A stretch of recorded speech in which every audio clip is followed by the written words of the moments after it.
모든 세대가 벌을 받을 것이다. 모든 세대가 죄악에 물들어 있다. 이러한 얘기들이 성경에 자주 나옵니다. 그런데 이 세대라는 게 무엇입니까? 요즘 우리가 흔히 말해서 1세대 1주택, 1세대 다주택, 그거 말할 때 세대로 이렇게 착각을 하지 않습니까? 그런데 그 세대는 그런 뜻이 아니고 시조 처음부터 지금 너까지, 지금 살아있는 사람까지 그 모두를 세대라고 얘기합니다. 예를 들어서 저는 안동권인데 저희 그 시조는 권행장군입니다. 원래는 그 신라 김씨의 김행장군인데 고창전투, 고창은 지금의 안동이죠. 거기서 고려 왕건과 백제 견훤이 마지막 그 일전을 겨룰 때 안동의 그 실력자로서 이 김행장군이 고려 왕건을 도와가지고 거기서 이제 백제군을 격퇴하고 그로부터 완전 승기를 잡아서 이제 고려 왕건이 삼국을 통일하는 그런 데 아주 대단한 그 기여를 했기 때문에 안동 전체를 시급으로 받는 그러한 아주 특정과 그리고 김씨가 아니라 지금부터 권씨로 하라 하는 그 사성을 받아가지고 이제 우리 안동권이 시작이 되었죠. 그래서 우리 시조 권행은 1세라 그럽니다. 1세. 당대 1세. 그리고 저는 34세입니다. 34세. 34세인데 제가 그러니까 내림차순으로 하면은 제가 34대인데요. 또 위로 할 때 아버지는 1대, 할아버지는 2대조, 증조부는 3대조, 고조부는 4대조. 그렇게 올라가면은 우리 시조 권행장군은 33대조가 되는 겁니다. 내림차순으로 세고 위로 올라가면 대인데 세와 대가 딱 하나가 차이가 있어요. 왜냐하면은 세는 시조부터 시작을 했고 이 대는 저부터 시작하지만 저를 빼고 아버지가 1, 제가 아버지로 올라가는 그 단계가 1. 그러니까 촌수가 부자지간은 1촌이에요. 1촌. 부부는 무촌이지만은 아버지와 아들은 1촌. 또 아버지와 할아버지는 또 1촌이잖아요. 그러니까 할아버지와 손자는 2촌. 증조부와 손자는 3촌. 이렇게 3촌 이렇게 되는 겁니다. 고조부와 조와는 4촌. 이렇게 되는 거죠. 그래서 세와 대는 그 성을 가진 사람들이 처음과 끝까지 모두가 다 포함된다. 이렇게 생각을 해야 됩니다. 그래서 모든 세대가 악독하다는 것은 가가호호 다 악독한 게 아니고 너희 아비의 조상의 아비의 조상의 아비의 조상부터 올라가면 아담이겠죠. 아담부터 악독해서 그 악독의 대물림을 받아서 태어나는 그 순간부터 악을 마음속에 가지고 태어나는 겁니다.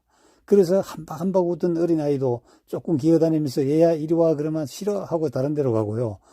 뭐 맛있는 거 먹을 때 나 좀 줘 이러면 다리 속에 탁 그 가라앉은 소리에 감춰버립니다. 저는 그 초등학교 아이들을 가르치면서 늘 궁금했던 게 있어요. 쟤들은 어떻게 저렇게 악한 것을 배웠을까? 말하며 행동하며 버릇이며 그리고 거짓말을 서슴지 않게 하는 거예요. 자기에게 유리한 대로 하는 거예요. 과연 저게 후천적인가 천성인가 저는 궁금한 게 굉장히 많았습니다. 그런데 제가 성경을 따져보면은 모든 인간은 악한 유전자를 가지고 나오기 때문에 자극만 주면은 그냥 악습이 그냥 터져나와 버리는 겁니다.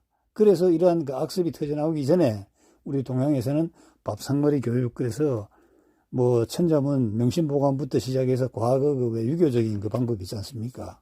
그래서 인간이 살면서 여러 가지 궁금해할 수 있는 그 사항에 대해서도 하늘의 뜻이다.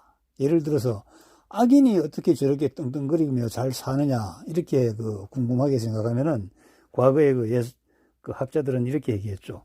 지금 악행을 하고 잘 살 수는 있어. 그러나 마련된 선은 다시 오지 않아. 이렇게 얘기합니다. 그런데 또 이렇게 질문하죠. 저 사람은 저렇게 착하게 사는데 어떻게 세상살이 맨날 찌질이궁상이야. 나아지는 게 하나도 없어. 이런 질문을 하지 않습니까? 거기에 한 답은 이렇게 됐어요. 지금 현실에 풍성함은 없다마는 화는 물러갔느니. 그러니까 화가 물러간 자리에 뭐가 들어옵니까? 복이 들어오는 거죠. 이렇게 이제 생각하라고 이제 가르친 겁니다. 그래서 지금 없다고 너무 궁색 떨 필요도 없고 남의 거 훔치면 안 되고 지금 잘 산다고 또 떵떵거리면 그건 반드시 죄가 되는 겁니다. 우리 역사는 이러한 이러한 것에서 굉장히 희비가 엇갈리고 정말 행불행이 이제 좌우되는 겁니다. 그런 사례는 너무나 많습니다. 너무나. 저는 이제 세상에 살면서 세상 사람들이 보는 바와 같이 뭐 큰 출세는 제가 못했다고 생각합니다만, 그러나 복은 많이 받은 것 같아요. 그런데 이 복이 물론 뭐 저의 어떤 그 노력도 있지만은, 그 노력이란 것도 결국은 그 조상들로부터 타고 내려온 그 무슨 유전자가 있었기 때문에 그 노력이 빛을 발할 수 있는 것이었고, 또 하나는 그 보면 제 눈으로 관찰한 것은 저희 할머니 할아버지 때부터니까, 그때 참 어려웠어요. 모든 사람들이 어려웠고, 식구는 한 집에 10명, 12명 있는데, 시골에서 거의 농사가 천하지 대본이라고 하죠. 농사 지을 땅이 없잖아요. 70%는 남의 집 소작농이고, 미리 그 토지를 선점하고 있는 사람들은 가만히 앉아서 소작 주고 소출의 50%를 그 받지 않습니까?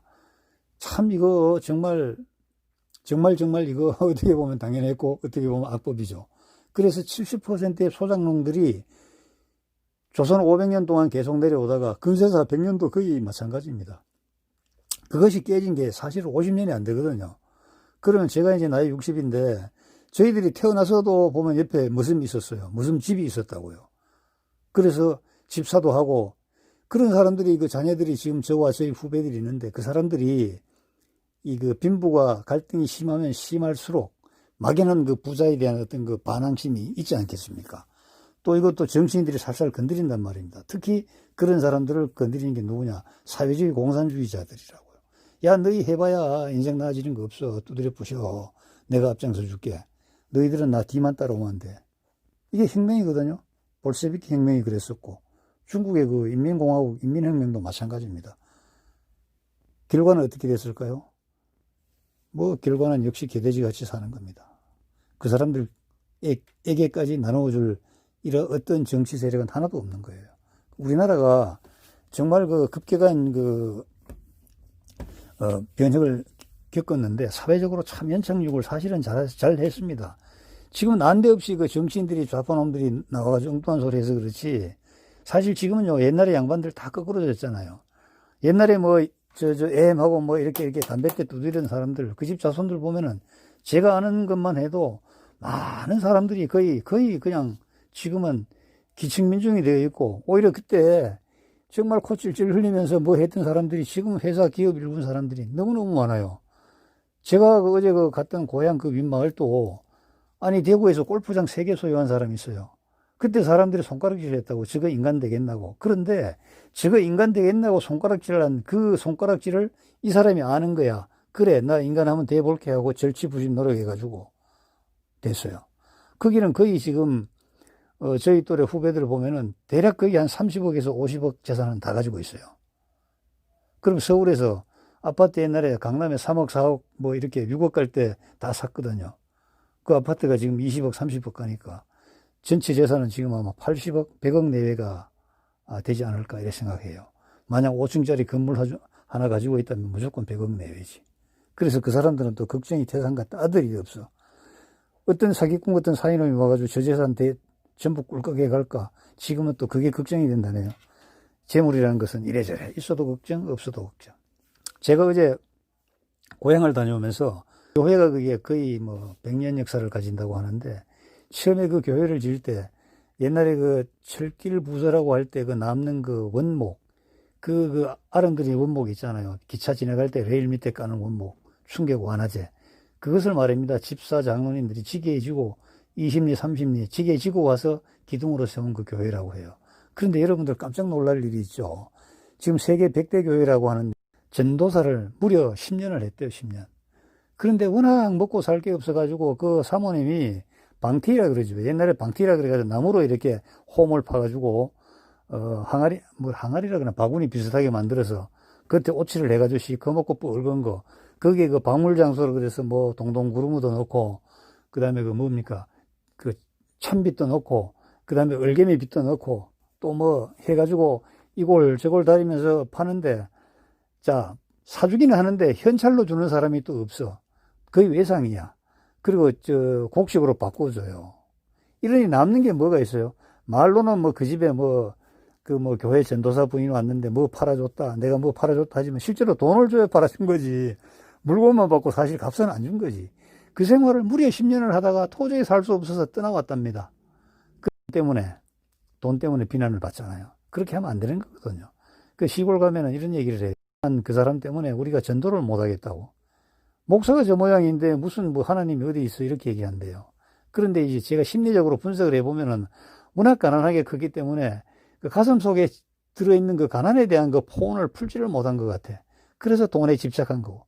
성경에 보면 물질에 집착하면은 천국은 물 건너 갔다고 하는데 마지막 결정적인 순간에 천국을 잡는 게 아니고 물질을 잡은 거야.